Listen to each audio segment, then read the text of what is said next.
Coucou ma chérie. Faut-il partir? Faut-il rester?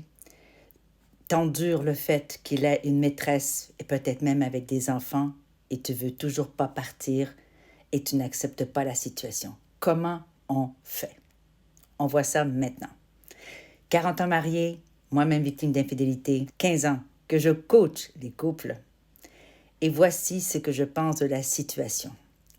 Il y a deux options, franchement, de rester ou de partir. Et là, la décision, elle est là difficile à prendre. Pourquoi? Parce que souvent, notre tête, notre cœur et ce qu'on a envie vraiment de faire ne coïncident pas. Il n'y a pas de cohérence, ce qu'on appelle la cohérence des trois cerveaux.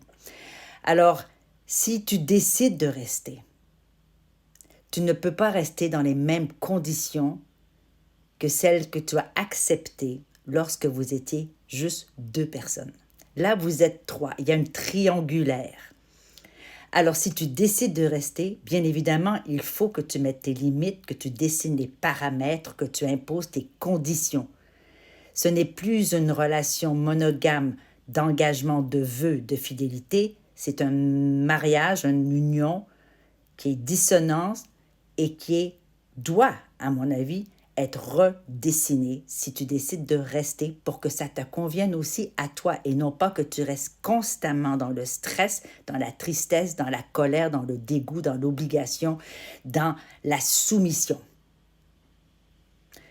Si tu décides de rester et de rien faire comme limite, de rien poser comme limite, de rien donner comme avis, ne rien, juste accepter tout, il va continuer.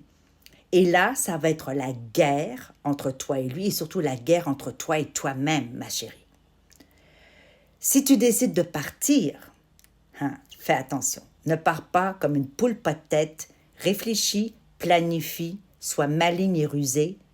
Assure tes arrières, assure la sécurité de ta famille. Et ensuite, tu pourras décider ce qui est le mieux pour toi.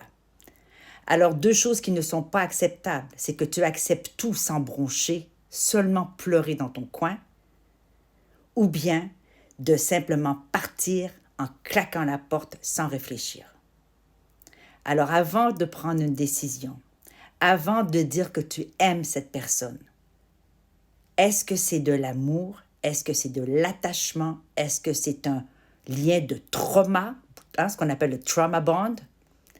Fais une introspection et dis, est-ce que je veux vraiment être où?